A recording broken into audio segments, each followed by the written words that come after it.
మీరు రాజన్న సిరిసిల్ల జిల్లా అంటే ఒక చిన్న జిల్లాకు బీజేపీ ఒక జాతీయ పార్టీకి చెందిన ఒక బీజేపీ పార్టీ అధ్యక్షుడిగా మీరు ఉన్నారు కదా. అంటే ఈ జిల్లా అధ్యక్షుడు ఉంటే ఆ జిల్లా అధ్యక్షుడి మీద భుజస్కంధాల మీద బరువు బాధ్యతలు ఉంటాయన్నమాట. అంటే కుటుంబ పెద్దలా ఉంటుంది. రానున్న ఎన్నికల్లో ఆ జిల్లాలో మీరు బీజేపీ జెండా పాతాలన్నా మెజార్టీ స్థానాలు సాధించాలన్నా కూడా అది మీపైన బాధ్యత ఉంటుంది. మీరు తీసుకుంటే కార్యాచరణ వల్లనే ఉంటుంది అనమాట. అయితే రానున్న ఎన్నికల్లో రాజన్న సిరిసిల్లలో బీజేపీ జెండా రెపరెపలాడడానికి మీరు ఎలాంటి కార్యాచరణ చేస్తున్నారు? అసలు కేటీఆర్ లాంటి ఒక మీరు చెప్తున్న మీ మాటలోని పవర్ఫుల్ మంత్రిని ఎదుర్కొని మీరు జెండా పాతగలరా? మీకు ఇంతకుముందు చెప్పినట్టు అసెంబ్లీ స్థానాలు 2 అండి మాకు జిల్లాలో. పత్రికలు మేనేజ్ చేసుకుంటూ ఉన్నారు. ప్రభుత్వంలో అధికారం ఉండగా అధికారులు మేనేజ్ చేస్తూ ఉన్నారు వాళ్ళకి అడ్డం రాకుండా. ఎంత పవర్ఫుల్ మినిస్టర్ అయినా కానీ మనం గత చరిత్ర చూసినాం. ఎవరైతే గొప్ప వాళ్ళం అనుకున్నారో వాళ్ళు ఈ ప్రజాస్వామ్యం నీడన ఉండి ఈ ప్రజల మధ్యలో దెబ్బతిన వాళ్ళని చాలామందిని చూసినాం. నేరేళ్ల సమస్య ఏదైతే ఉన్నదో అది దళితుల్లో చాలా పాతకపోయింది. మాకు నష్టం చేస్తూ ఉన్నారు మంత్రి గారు అనేది అని ఏకపక్ష నిర్ణయాలు జరుగుతూ ఉన్నాయి.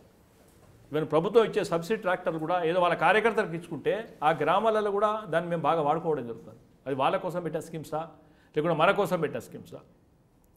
అదిగాక సిరిసిల్ల టౌన్లో ఏకపక్షంగా ఉద్యమాలు సిరిసిల్ల జిల్లా కోసం ఎవరైతే ఉద్యమం చేసే ఉన్నారో వాళ్ళందరూ కూడా టార్గెట్ చేసుకున్నారు. వాళ్ళందరినీ కూడా ఏకీకృతం చేసే ప్రయత్నం చేస్తూ ఉన్నారు. సిరిసిల్ల టౌన్లో ఈ విస్తరణ అభివృద్ధి పేరుతోని కనీసంగా కనసాలు లేకుండా చేస్తూ ఉన్నాం. ప్రజాస్వామ్యంలో మనం చూస్తూ ఉన్నాం. అసంతృప్తి అనేది సామాన్య ఓటరు ఎప్పుడు బయట పెట్టానో అప్పుడు బయట పెడతాం. ఆ అసంతృప్తిని క్యాచ్ చేసుకునే ప్రయత్నం మేము చేస్తూ ఉన్నాం. ఇప్పుడు ఈ సంవత్సరం కార్యాచరణ ఏదైతే ఉన్నదో ప్రభుత్వ పథకాల మీద స్కీమ్స్ మీద మా పార్టీ లాస్ట్ టైం దాదాపు 6 నెలల కింద బూత్ పర్ బీజేపీ అంటే ఎవ్రీ బూత్కు కార్యాచరణ తీసుకున్నాం. జిల్లాలో సాధ్యమైనంత వరకు కూడా 90% ఇళ్లను టచ్ చేయడం జరిగింది పార్టీ క్యాడర్. అంటే మేము చేస్తున్న కార్యక్రమాలు ఈ రాష్ట్ర ప్రభుత్వంకు భారతీయ జనతా పార్టీ ఏమిస్తుంది? ఎక్కడ నరేంద్ర మోడీ గారి పోరు ఎందుకు పెడతలేరు? ఇప్పుడు ఐఎస్ఎల్ టాయిలెట్స్లో 12,000 8,000 పార్ట్ మాది. కేసీఆర్ కిట్టా 6,000 రూపాయలు ఇస్తాను. కిలో బియ్యంకు 29.50 కేంద్ర ప్రభుత్వం ఇస్తూ ఉన్నది.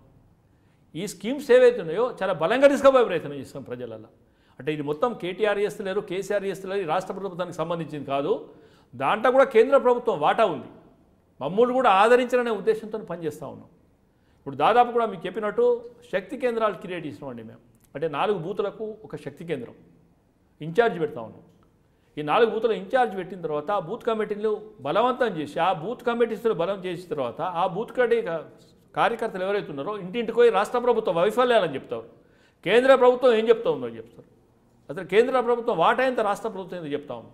దీనికి మంచి రియాక్షన్ వచ్చింది గ్రామాలలో. మేము మారుమూల ప్రాంతాలకు నేనైతే ఆ వీర్నపల్లి మద్దిమట్ల చాలా మారుమూల ప్రాంతాలు చాలామంది ప్రజలకు పార్టీ ప్రణాళికలు డీప్ దాకా పోలేదు.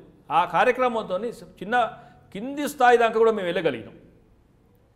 ఇప్పుడు వీళ్ళు చేసే ఆర్భాటం ఏదైతే ఉన్నదో కేవలం టౌన్లోకి పరిమితం అవుతూ ఉన్నది. డెవలప్మెంట్స్ మీరు మౌలిక వసతులతో నిర్మాణం లేదు. ఎక్కడ కూడా మిషన్ కాకతీయం చెప్తా ఉన్నారు. వీర్నపల్లి మండలం ఉందండి మా ఎంపీ గారి అడాప్ట్ విలేజ్. అది కనీసంగా 4 సార్లు మా కార్యకర్తలు ఉద్యమం చేస్తే కానీ చెరువుకు గండి భర్తీ చేసే పరిస్థితి లేదు. ఈ కార్యక్రమాలతో చాలా సీరియస్గా పోతూ ఉన్నాం. పార్టీ కార్యాచరణ చాలా పకడ్బందీగా వ్యూహం చేస్తున్నాం. కానీ గెలుపు కోసం తీవ్రమైన ప్రయత్నం చేస్తున్నాం. ఎక్కడ కూడా భారతీయ జనతా పార్టీ సింగిల్ సీట్ను కూడా ఈజీగా తీసుకునే పరిస్థితి లేవు. కష్టాలు ఎదురవుతూ ఉన్నాయి. అధికార పార్టీ బలంగా ఉన్న కాడ కార్యకర్తల కష్ట నష్టాలు ఎదుర్కొంటూ ఉన్నాం. కానీ ఫేస్ చేసే ప్రయత్నం చేస్తాం సీరియస్గా. దీంట్లో మా పార్టీ చేసే యాక్టివిటీసు పార్టీ కార్యకర్తలు ఇంటింటికి పోతూ ఉన్నారు. రీసెంట్లీ ఫార్మేషన్ డే కూడా దాదాపు మేము 411 బూతులు ఉంటాయి. 300 బూతుల్లో కూడా ఫార్మేషన్ డే చేశారు. అంటే 300 గ్రామాలలో బూత్ కమిటీ స్థాయిలు పనిచేస్తూ ఉన్నాయి మాకు. ఇదంతా కార్యాచరణకు ప్రజలకు కనిపించే బలం కాదు. సామాన్యంగా నేను మొన్న ఫార్మేషన్ డే నాడు దాదాపు ఒక 1000 మందితో ర్యాలీలు తీస్తే పత్రికలు చిన్నగా వస్తూ ఉన్నాయి. మేనేజ్ చేసుకుంటూ ఉన్నారు. పత్రికలు మేనేజ్ చేసుకుంటాం. సోషల్ మీడియాని ఎక్కువ వాడుతూ ఉన్నాం. చేసే యాక్టివిటీస్ ప్రతి కూడా సోషల్ మీడియాలో పోతా ఉన్నాం. 300 బూతులు మన ఫార్మేషన్ డే చేసాం. అంటే 300 బూతుల్లో పార్టీ కార్యక్రమాలు పార్టీ కార్యకర్తలు పనిచేస్తూ ఉన్నారు. మాకు కార్యకర్తలే బలం. ఈ కార్యకర్తల బలాన్ని ఓటు రూపంలో మార్చుకునే పరిస్థితిగా మేము పోతా ఉన్నాం జిల్లాలో. అది సాధ్యపడుతుందంటారా? సాధ్యపడుతుంది.